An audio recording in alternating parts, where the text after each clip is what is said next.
Assalamualaikum warahmatullahi wabarakatuh. Perkenalkan, kami dari kelompok 1. Pada video ini kami akan mempresentasikan mengenai ijtihad pada masa tabi'in.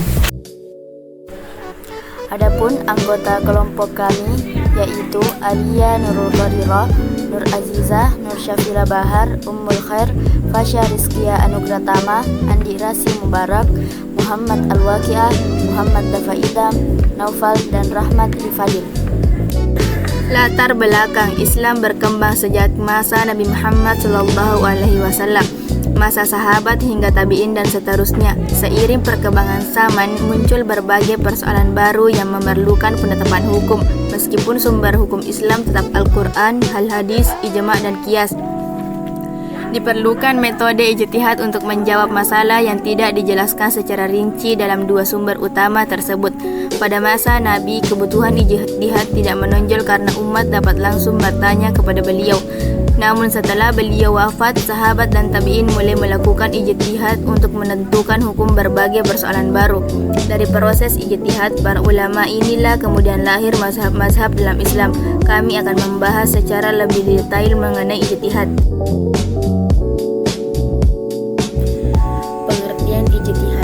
Pengertian ijtihad dari bentuk kata fi'il madi jahada yang bentuk masdarnya yaitu jahdun. Artinya adalah kesungguhan atau sepenuh hati atau serius.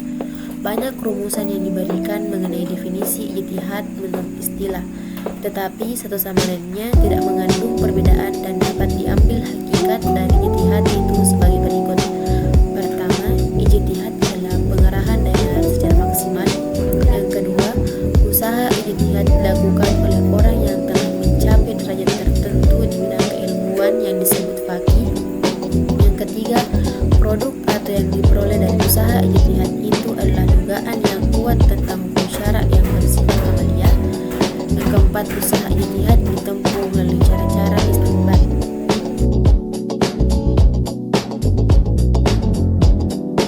Hukum ijtihad. Ijtihad dapat dipandang sebagai salah satu metode menggali sumber hukum Islam yang menjadi landasan hukum untuk melakukan ijtihad, baik melalui dalil yang jelas maupun isyarat. Di antaranya firman Allah Subhanahu wa taala dalam Quran surah An-Nisa ayat 59 yang berbunyi, A'udzu billahi minasyaitonir rajim. Ya ayyuhalladzina amanu athi'ullaha wa athi'ur rasul wa ulil amri minkum fa in tanaza'tum fi syai'in farduhu ila Allahi war rasuli in kuntum tu'minuna billahi wal yawmil akhir. Dzalika khairun wa ahsanu ta'wila. Yang artinya, hai orang-orang yang beriman, taatilah Allah dan taatilah Rasulnya dan ulil amri di antara kamu. Kemudian jika kamu berlainan pendapat tentang sesuatu, maka kembalikanlah ia kepada Allah atau Al-Quran dan Rasul atau sunnahnya. Jika kamu benar-benar beriman kepada Allah dan hari kemudian, yang demikian itu lebih utama bagimu dan lebih baik akibatnya. Perkembangan ijtihad. Ijtihad berkembang seiring perkembangan zaman. Pada masa Rasulullah, ijtihad sudah ada meskipun belum beragam, sebagaimana tampak dalam kisah pengutusan Mu'adz bin Jabal ke Yaman. Rasulullah membenarkan metode ijtihad yang berurutan seperti Al-Quran, As-Sunnah, lalu Ra'yu.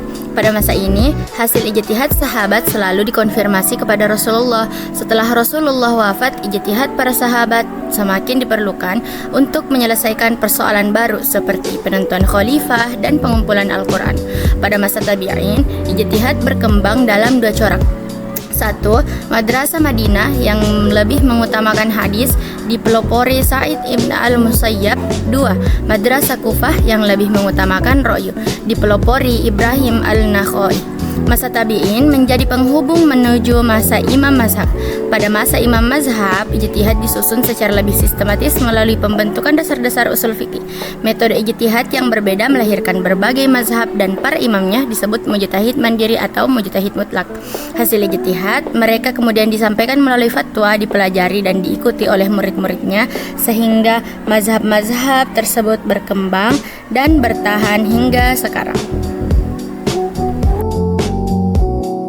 Mazhab fikih. 1.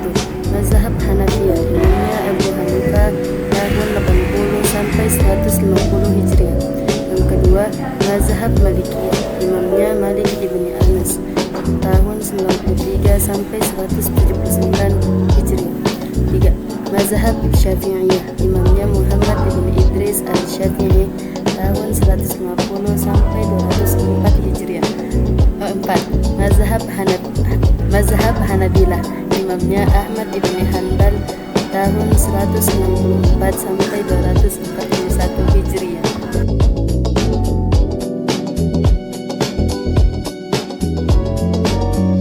Syarat-syarat mujtahid: A. Islam dan merdeka. B. Balik dan berakal serta mempunyai inteligensi yang tinggi. C. Mengetahui dalil nakliyah dan kehujahannya. D. Mengetahui bahasa Arab dan berbagai disiplin ilmu yang berkaitan dengan bahasa, yaitu nahwu, sharaf, balaghah, dan lain-lain serta problematikanya. E. Mengetahui ayat-ayat dan hadis yang berhubungan dengan hukum, meskipun dia tidak menghafalkannya. F. Mengetahui ilmu usul fikih, karena ilmu inilah yang menjadi dasar dan tiang pokok bagi orang yang melakukan ijtihad. G. Mengetahui nas dan mansukh, supaya dia menjadi jangan sampai berpegang pada nas yang telah dinasahkan. H. Mengetahui permasalahan yang sudah ditetapkan melalui ijma' ulama, ijtihadnya tidak bertentangan dengan ijma'.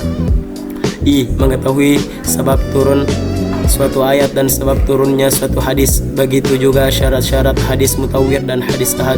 J. Mengetahui mana hadis yang sahih dan hadis dhaif serta keadaan perawinya.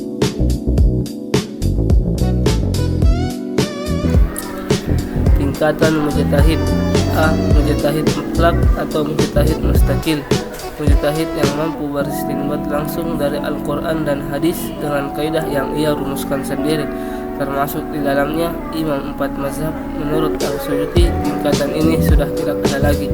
B. Mujtahid muntasib atau ghairu mutlak, memiliki kemampuan seperti mujtahid mutlak tetapi menggunakan metode salah satu imam mazhab, bukan membuat kaidah sendiri. Ia tidak disebut sebagai mukallid. C. Mujtahid fil al-mazhab atau mujtahid takhrij, mujtahid yang berijtihad dalam ruang lingkup mazhab imamnya. Ia boleh mengembangkan pendapat tetapi tidak boleh keluar dari kaidah mazhab tersebut. D. Mujtahid tarjih, berkompeten dalam memahami kaidah dan dalil mazhab serta mampu memilih pendapat yang lebih kuat, tetapi masih di bawah mujtahid takhrij dalam penguasaan kaidah dan metode imam mazhab. E. Mujtahid fatwa, menguasai kaidah imam mazhab dan mampu memberi fatwa dalam masalah mudah maupun sulit, namun masih lemah dalam istinbat langsung dari dalil dan qiyas. Tingkatan ini sangat bergantung pada fatwa-fatwa imam mazhab. Sekian presentasi dari kami. Kami tutup dengan quotes kunci utama dalam pembelajaran adalah keikhlasan. Terima kasih atas segala perhatiannya. Hadanallahu ila sabilis salam. Assalamualaikum warahmatullahi wabarakatuh.